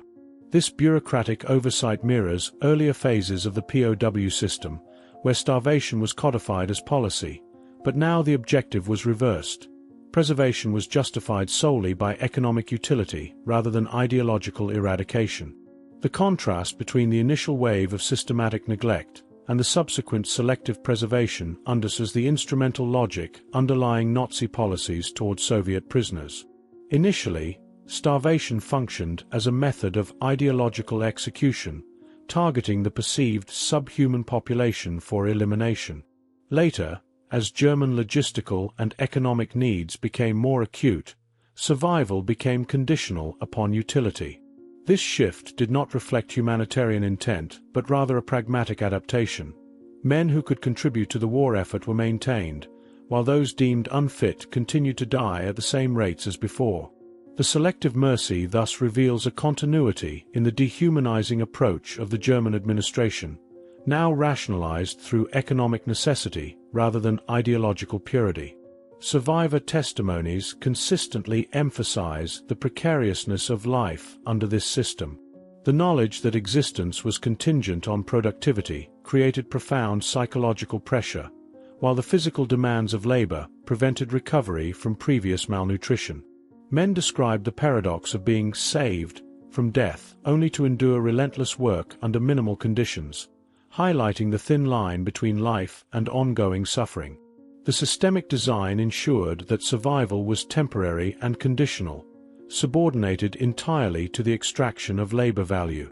By the end of 1942, the selective reclassification of Soviet POWs had become a central feature of the German war economy. While millions had already perished in the camps, those who survived did so largely through exploitation as laborers, their continued existence measured in terms of output, efficiency, and minimal caloric provision. The process illustrates the intersection of ideology, bureaucracy, and pragmatism. Men were initially condemned as expendable, then selectively preserved to serve economic objectives, all while the underlying dehumanization of the prisoner population remained unaltered. The reclassification of the useful, therefore, represents both the continuation and adaptation of the systematic oppression that defined the treatment of Soviet POWs, demonstrating how survival was strategically granted within a framework designed to extract maximum utility from human beings. From the earliest days of the German invasion, the Soviet government maintained a strict and unforgiving stance toward soldiers who were captured. Joseph Stalin and the leadership of the Red Army treated surrender as an absolute betrayal, issuing orders and directives that branded any man taken prisoner as a traitor to the state and to the revolutionary cause. The infamous Order No. 270, issued in August 1941, explicitly declared that captured officers and soldiers were to be considered deserters, and their families could be subject to arrest or repression. This policy established a framework in which survival in enemy hands was immediately criminalized. Those who fell into German captivity were to be treated with suspicion and disdain upon any eventual return. Soviet soldiers who had endured the horrors of German POW camps, starvation, exposure, disease, and psychological degradation, were thus entering a second, equally lethal system upon liberation. The return journey, whether via repatriation agreements, escape, or the collapse of German positions, did not bring relief but rather introduced a new set of perils. NKVD officers and military tribunals meticulously screened returning prisoners, often interrogating them for weeks or months to determine whether they had cooperated with the enemy or failed in their duty. These investigations were frequently arbitrary, conducted with scant evidence beyond the fact of capture itself, and often led to imprisonment in Gulag labor camps, long-term detention, or execution. Survivor testimonies consistently emphasize the psychological dislocation of this process. Men who had endured unimaginable suffering under German control found themselves treated with suspicion by the state they had defended. Letters and memoirs from returning prisoners describe the disbelief and shock at being interrogated as potential traitors, the humiliation of forced confessions, and the terror of awaiting sentencing. In some cases, officers who had been decorated for prior service were stripped of rank, dishonorably discharged, or executed under the accusation of collaboration. Ordinary soldiers faced prolonged incarceration in harsh labor camps, where conditions were in many respects comparable to those they had experienced as POWs under German authority. The punitive framework applied to returning prisoners also included a broader social dimension. Families of those captured were often subject to reprisals, property confiscation, deportation, or arrest. Children and spouses were stigmatized, creating a climate of fear and social isolation that compounded the trauma experienced by survivors. For men who had already faced the physical and psychological extremities of German captivity, the realization that their homeland had effectively abandoned them deepened the sense of betrayal and reinforced a narrative of dual victimization. In this context, survival did not equal freedom, and endurance under German control did not protect against prosecution or repression at home. Soviet archival records and post-war investigations provide statistical insight into the scale of this internal persecution. Tens of thousands of returning POWs were funneled into NKVD-administered filtration camps, where they were systematically interrogated and categorized. Many were sent directly to Gulag labor camps in Siberia or Central Asia, where the harsh climate, inadequate rations, and forced labor created conditions of extreme mortality. Officers and politically prominent soldiers faced execution, often without public trial. Estimates suggest that a significant proportion of all returning Soviet POWs, perhaps as high as one-third, were subjected to these measures, illustrating that capture itself constituted a lifelong mark of suspicion. The ideological rationale for this treatment was grounded in Stalinist doctrine and wartime paranoia. The Red Army's losses, particularly in 1941, were immense, and the Soviet leadership sought to frame surrender not as a consequence of military defeat, but as evidence of political and moral weakness. Propaganda reinforced the notion that captivity equaled treachery, erasing the realities of combat, encirclement, and logistical collapse. Soldiers who had endured German starvation camps were thus recast as morally culpable, their suffering rendered invisible by state narratives that emphasized loyalty, heroism, and ideological steadfastness. Post-war memory and historiography further institutionalized this erasure. Official accounts of the Great Patriotic War celebrated victory and sacrifice, while systematically omitting the experiences of those who had been captured. Monuments, medals, and commemorations rarely recognized the plight of former POWs, and veterans organizations often excluded them from participation. In academic and popular narratives, the systematic neglect, abuse, and near-extermination of Soviet prisoners by the Germans were acknowledged selectively, if at all, while the equally severe persecution they faced at home was largely unmentioned. This dual invisibility reinforced a sense of historical injustice, compounding the personal trauma of those who survived both enemy and homeland. Letters, diaries, and oral histories reveal the emotional and psychological consequences of this betrayal. Men who had witnessed death on a massive scale under German custody now confronted a society in which they were viewed with suspicion, and in which expressions of suffering or trauma could be interpreted as evidence of ideological weakness. Survivors describe the tension of reconciling their lived experiences with official narratives, the isolation of being unacknowledged as victims, and the disillusionment that arose from discovering that endurance, loyalty, and suffering could all be dismissed as culpable. The interplay between external and internal persecution created a profound moral and existential crisis, with former POWs navigating a landscape in which trust in authority had been irreparably broken. Even within military structures, the stigma of captivity persisted. Returning officers often found themselves reassigned to remote postings, denied promotion, or placed under surveillance. Ordinary soldiers could be conscripted into labor battalions within the Soviet system or assigned to penal units for the duration of the war. The bureaucratic mechanisms that had originally condemned them to German captivity were mirrored in their treatment at home. Meticulous records, interrogations, and classifications determined the trajectory of survival, mobility, and opportunity. The continuity of administrative control underscored a fundamental principle of Stalinist governance, that survival was never purely physical, but also a function of political compliance.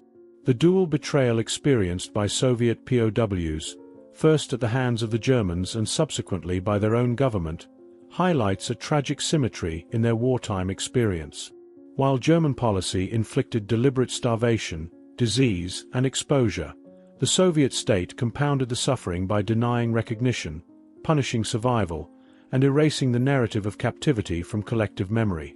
Survivors consistently report that the psychological impact of this double victimization, enduring the extremities of German imprisonment only to confront condemnation upon return, shaped their post-war lives, influencing health, family relations, and social integration. The moral dimension of this betrayal, unlike the physical deprivation imposed by the Germans, carried long-term consequences that persisted for decades. Archival evidence and survivor testimony collectively demonstrate the scope and systematic nature of this repression. Soviet POWs were neither treated as returning citizens nor recognized for the endurance required to survive the camps. Instead, the policy framework criminalized survival itself, equating capture with failure and treachery. This approach maintained ideological discipline, reinforced Stalinist authority, and provided a clear, if morally brutal, signal to all soldiers. Surrender was intolerable, and survival under enemy control could never be disentangled from political guilt. In sum, the experiences of Soviet POWs illuminate a harrowing duality. They were subjected to systematic neglect and extermination under German captivity, and upon surviving, faced criminalization, imprisonment, and social erasure by their own government. Stalin's policies transformed survival into a conditional, politically mediated state, where the act of returning from enemy hands carried risk equivalent to that of combat itself. This dual betrayal, by both the enemy and homeland, underscores the extraordinary human cost of ideological rigidity, administrative authority, and wartime paranoia, creating a narrative in which suffering, endurance, and loyalty were simultaneously demanded, punished, and forgotten. Archival records from both German and Soviet sources converge on the staggering scale of mortality among Soviet prisoners of war, establishing a grim numerical framework for understanding the consequences of deliberate starvation. Estimates suggest that between 3 and 3.5 million Soviet POWs died during captivity, representing one of the highest death rates for prisoners in modern military history. German administrative documents, including camp registers, transport lists, and quarterly mortality reports, provide detailed accounting of deaths in individual camps and transit points, though they often underreported figures to maintain operational appearances. Soviet records, particularly post-war investigations and NKVD documentation, corroborate the overall scale of loss, offering additional confirmation of the lethal conditions imposed systematically across occupied territories. The mortality rate varied by year and by the type of facility in which prisoners were held. In 1941, the initial months following Operation Barbarossa saw the highest single-year losses, coinciding with the massive encirclements at Minsk, Smolensk, and Kiev. Rapidly overwhelmed transit camps, makeshift enclosures, and open-field holding areas could not accommodate the sheer number of prisoners, and German orders explicitly deprioritized Soviet POWs in ration distribution. Estimates indicate that between 1.2 and 1.5 million men perished during this first year of captivity alone, primarily from starvation, exposure, and disease. The combination of logistical collapse and ideological neglect created conditions in which survival was extraordinarily unlikely, particularly for those captured in the initial waves of the invasion. Mortality rates in subsequent years, while somewhat lower, remained extreme. In 1942, the implementation of selective labor reclassification and the partial stabilization of supply lines allowed some prisoners to survive, yet overall deaths continued to accumulate. German records from permanent camps in occupied Poland, the general government, and the Reich itself show monthly mortality rates for Soviet POWs ranging from 5 to 10%, depending on camp location, season, and the availability of minimal rations. Even in labor detachments where men were retained for economic purposes, disease, exhaustion, and inadequate nutrition resulted in ongoing fatalities. By the end of 1942, the cumulative death toll had exceeded 2 million, illustrating that survival was both conditional and precarious, even for those deemed useful. Regional differences also played a significant role in mortality patterns. Camps located in the eastern occupied territories, closer to front lines and under harsher environmental conditions, experienced higher death rates, with winter months proving particularly lethal. Reports from Smolensk and Kiev transit camps indicate daily death rates in the hundreds, often from combined effects of starvation and frostbite. Conversely, facilities further west, including those incorporated into the German labor system in Poland and the Reich, while still subject to brutal conditions, displayed slightly lower mortality, reflecting marginally better access to minimal rations and shelter. Nevertheless, the death toll remained catastrophic, and even in relatively stable camps, cumulative fatalities over months or years were immense. The role of deliberate starvation as a mechanism of death is evident when examining the documented ration schedules and supply allocations maintained by the Wehrmacht. Archival records reveal that Soviet POWs were systematically excluded from adequate food provision, with daily caloric intake often falling below levels sufficient to maintain basic physiological function. Reports cite rations of 700 to 900 calories per day in many camps, frequently supplemented only by minimal bread or soup. Comparative studies of nutritional needs versus allocated rations indicate that such provisions were insufficient even for sedentary men, let alone those subjected to forced labor or exposure to extreme temperatures. German documentation often treated these shortfalls as acceptable operational conditions, demonstrating that hunger was not incidental but a deliberate instrument of control and attrition. Soviet archival sources reinforce the systematic nature of this deprivation. Post-war investigations, survivor depositions, and NKVD camp reports provide detailed mortality tables that correspond closely with German records, confirming the scale of deaths and identifying the primary causes. Data analysis reveals that starvation accounted for the majority of fatalities, with exposure and disease exacerbating the effects of chronic undernourishment. In some camps, mortality exceeded 50% of the prisoner population within the first months of detention. These figures underscore the extent to which administrative policy, combined with ideological imperatives, produced a predictable and catastrophic mortality outcome. Transport and temporary holding facilities contributed significantly to the overall death toll.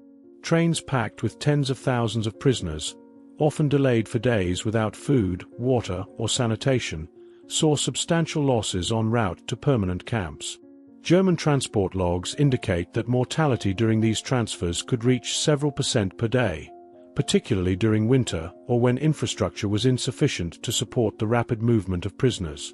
Survivors frequently noted that deaths were recorded in administrative registers with clinical detachment, highlighting the bureaucratic normalization of mass mortality. The combined effect of transit deaths, initial camp fatalities, and ongoing attrition in labor detachments produced an aggregate loss unprecedented in European military history. Cumulative mortality analysis also demonstrates the intersection of ideology and operational strategy. German planners explicitly prioritized resource allocation for troops and the civilian population while deprioritizing Soviet POWs, aligning with both racial ideology and logistical expediency. Death from starvation was therefore both intended and efficiently executed, as evidenced by the correlation between administrative directives and observed mortality rates. Historians examining these figures conclude that the resulting death toll, approximately 3 to 3.5 million, reflects one of the highest POW mortality rates in the 20th century, underscoring the lethality of combined ideological, bureaucratic, and logistical policies. In summary, a careful examination of German and Soviet archival records provides a detailed and quantifiable account of the human cost of deliberate starvation among Soviet prisoners of war.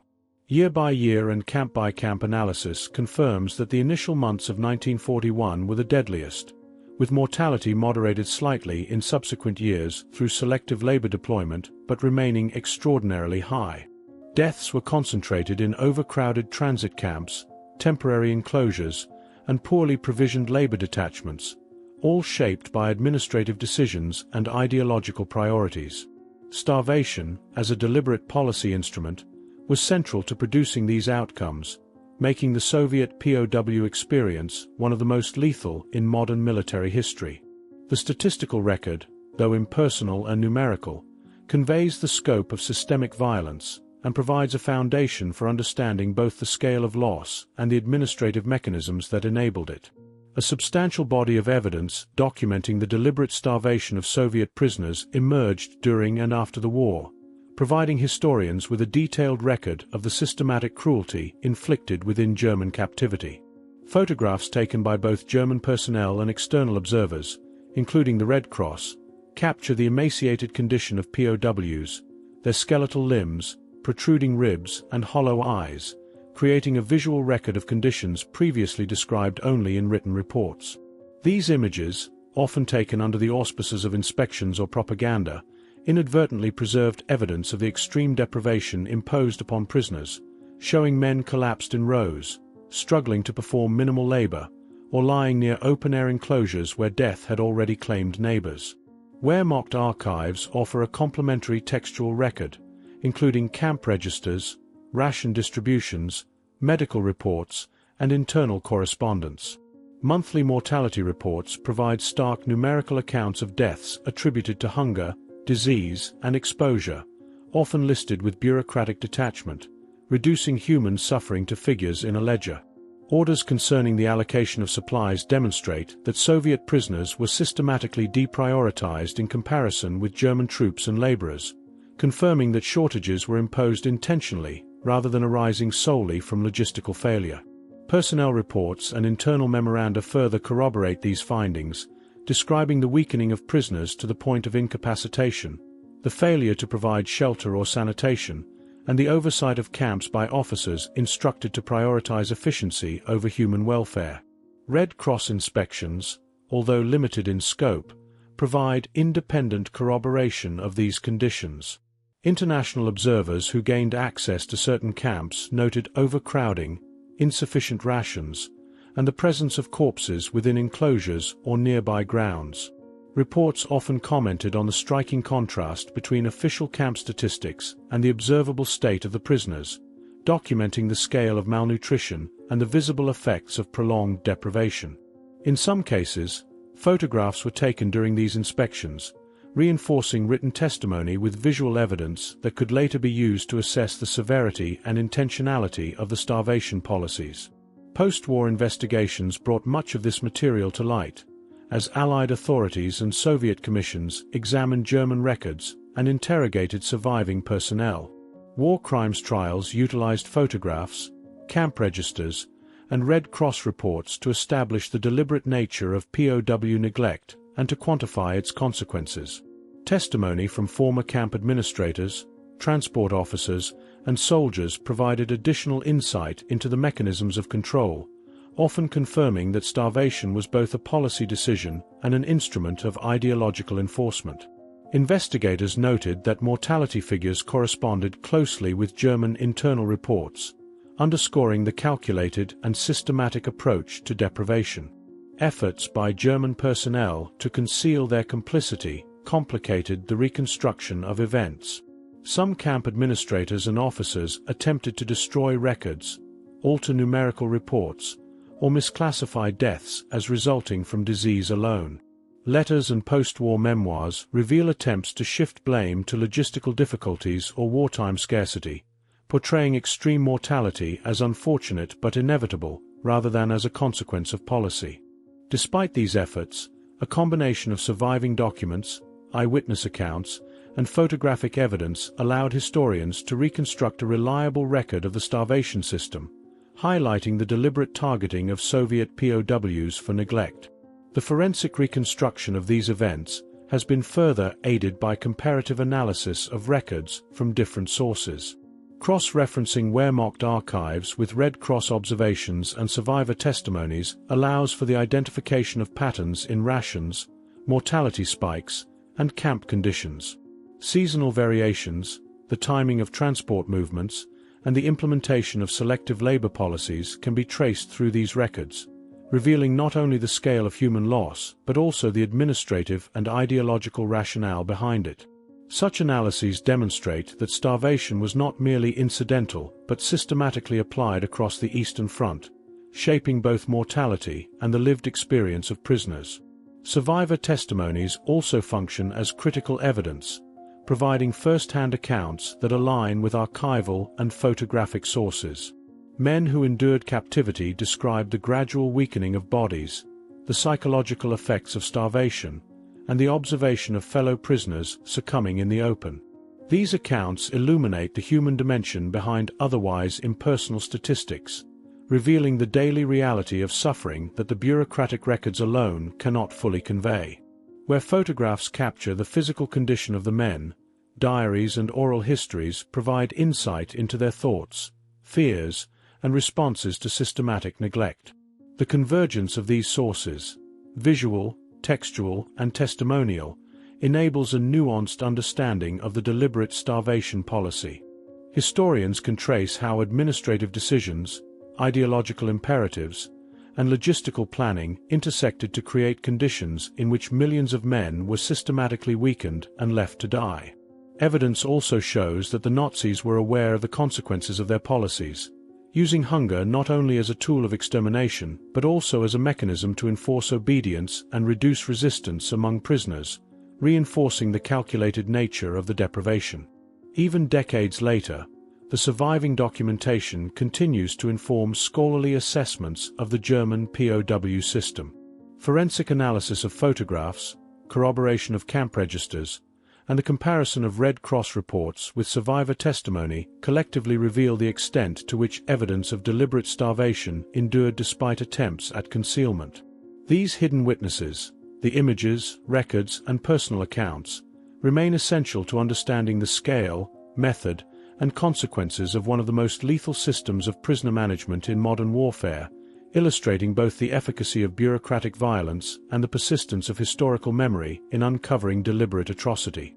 Mass graves containing the remains of Soviet prisoners of war are scattered across the territories of Eastern Europe, reflecting both the scale of mortality and the hasty, often improvised methods of burial employed during the war. Many of these graves were located near rail lines, where prisoners had been transported in overcrowded, unheated cattle cars for days or weeks without sufficient food, water, or sanitation. Others were situated at the edges of forests or in fields adjacent to temporary camp facilities, chosen for convenience and relative concealment rather than respect for the dead. German administrative records indicate that these burial sites were often selected based on proximity to the sites of death, with bodies interred in mass pits without coffins, markers, or any formal ceremony, a practice reflecting both the ideological disregard for Soviet lives and the operational urgency of wartime logistics. Witness accounts and post-war investigations provide additional detail on the scale and manner of these burials. Survivors described watching the dead being dragged or carried to nearby pits, sometimes stacked atop one another, with no effort to provide dignity or separation. In some camps, the rapid pace of death, combined with the limited availability of personnel to manage corpses, resulted in shallow trenches or open-air piles where decomposition was accelerated by exposure to the elements. Archaeological surveys of these locations reveal layered stratifications of skeletal remains, clothing fragments, and personal effects, corroborating eyewitness testimony and historical records regarding the conditions under which prisoners perished. Many graves remain unmarked and unrecorded, complicating modern efforts at recovery and identification. In the decades following the war, shifting political boundaries, forestry growth, and urban development obscured or destroyed access to numerous burial sites. Nevertheless, concerted efforts by Russian, Polish, and broader European organizations have sought to locate, excavate, and document these sites systematically. These efforts combine historical research, survivor testimony, cartographic analysis of wartime records, and modern forensic techniques, including DNA testing, to identify individual remains where possible.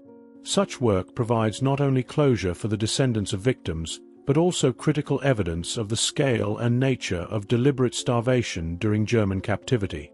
The technical process of recovery and identification often begins with archival research to determine the probable locations of graves based on camp registers, transport lists, and Wehrmacht operational records. Investigators then conduct field surveys, employing ground-penetrating radar and test excavations to confirm the presence of human remains. Once a site is verified, careful excavation follows, preserving skeletal remains and associated artifacts. Clothing fragments, personal effects, and identification documents are catalogued, offering insight into the identities, origins, and daily lives of the prisoners prior to death. Laboratory analysis, including osteological examination and DNA matching, allows for more precise identification and provides information on the health, nutrition, and trauma suffered by the individuals before death, confirming historical accounts of starvation, disease, and exposure. Despite these methodological advances, the work of uncovering and commemorating these graves remains fraught with political and social challenges. In some regions, the recognition of mass graves has been delayed or resisted due to the sensitive nature of Soviet German wartime history and post-war national narratives. Disputes over responsibility, memory, and the political implications of acknowledging such large-scale atrocities have complicated efforts to secure protection, memorialization, and funding for excavation projects. In certain cases, sites have been inadvertently destroyed or repurposed, highlighting the ongoing vulnerability of these historical witnesses. Nevertheless, public acknowledgement and preservation of mass graves have gained momentum, particularly as archival materials, survivor testimony, and forensic evidence converge to provide incontrovertible proof of the conditions under which prisoners died. Commemorative initiatives, including memorial plaques, dedicated cemeteries, and educational programs, serve both as acts of remembrance and as tools for historical clarification. They allow modern audiences to confront the reality of deliberate starvation and to understand the scale of human loss within the context of Nazi occupation policies. These efforts underscore the intersection of historical documentation, material evidence, and ethical responsibility in maintaining collective memory. The physical locations of graves often illuminate broader patterns of German camp administration and transport policy. For example, clusters of graves near rail junctions suggest that mortality peaked during transit, when prisoners were most vulnerable to exposure, dehydration, and neglect. Forest edge burials and peripheral camp graves indicate that as deaths accumulated, German personnel resorted to locations removed from central operations to prevent logistical disruption or public visibility. The spatial distribution of graves, therefore, provides additional corroboration of archival accounts and survivor testimonies, demonstrating that starvation was not an incidental consequence but a sustained and systematic phenomenon embedded in operational planning. Historical research has further highlighted the cultural and symbolic dimensions of these sites. Graves that were hidden, unmarked, or intentionally neglected serve as enduring testimony to the ideological devaluation of Soviet prisoners. Modern excavations and memorialization initiatives seek to restore some measure of acknowledgement and dignity to the dead, emphasizing both the human consequences of policy and the moral responsibility to preserve historical truth. Forensic analysis of skeletal remains, combined with careful archival work, allows historians to reconstruct the conditions of captivity and death, offering insight into the lived experience of the men who perished and ensuring that these individuals are not lost to time or obscured by political convenience. In the decades following the war, the systematic starvation of Soviet prisoners of war remained largely absent from both German and Russian public consciousness, overshadowed by broader narratives of military victory, national suffering, and political reconstruction. In Germany, post-war attention focused primarily on the devastation experienced by civilians during Allied bombings, the destruction of cities, and the displacement of ethnic Germans from Eastern Europe. While individual war crimes trials addressed atrocities committed in concentration camps or against civilians, the specific plight of Soviet POWs was often treated as a peripheral issue, noted in legal documents but rarely integrated into collective memory or educational curricula. Archival evidence, testimonies, and photographs documenting deliberate starvation remained largely confined to specialized research or judicial investigations, limiting broader awareness. In Russia, the memory of Soviet POWs encountered a different but equally complex set of silences. The Stalinist state, as previously described, had already criminalized survival in German captivity, branding returning prisoners as traitors.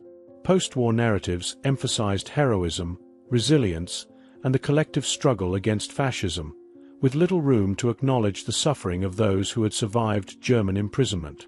Memoirs and oral histories often emerged only decades later, as restrictions on discussing politically sensitive topics eased. Even then, survivors faced social stigma or marginalization, and their accounts of starvation and abuse were frequently overshadowed by the broader triumphalist historiography of the Great Patriotic War. These silences in both societies reflect broader cultural and political dynamics. In Germany, the difficulty lay in reconciling national identity with the acknowledgement of deliberate cruelty toward millions of Soviet soldiers. Admissions of complicity challenged narratives of victimhood and post-war reconstruction, introducing moral complexity that was uncomfortable in the immediate post-war decades. In Russia, the state-imposed labeling of POWs as traitors created a generational legacy of shame, mistrust, and erasure. Families often refrained from speaking about the fate of relatives in captivity, and public memorials rarely included references to prisoners who had survived starvation.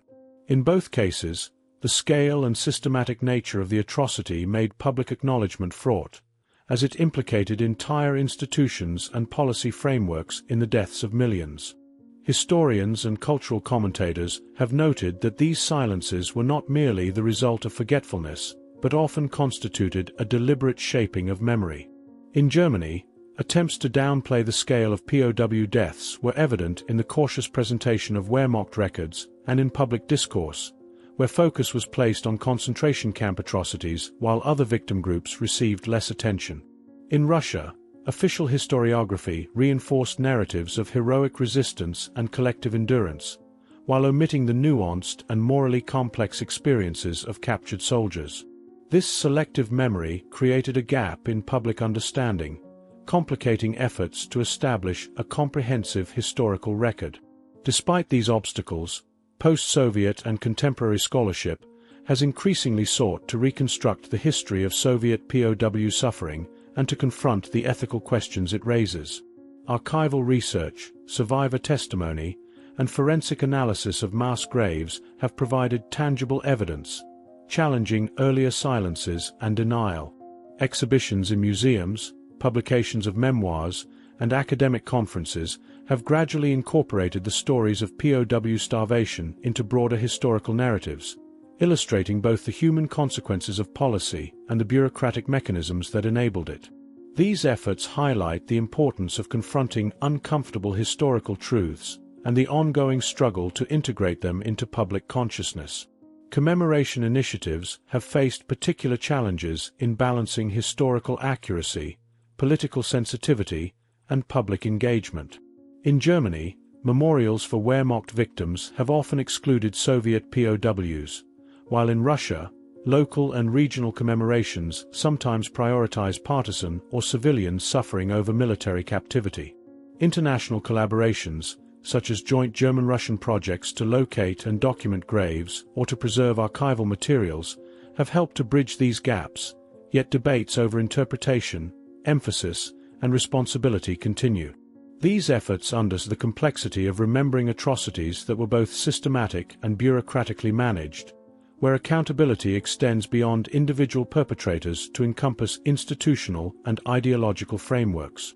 The moral and psychological dimensions of this memory work are intertwined with broader questions of guilt and responsibility.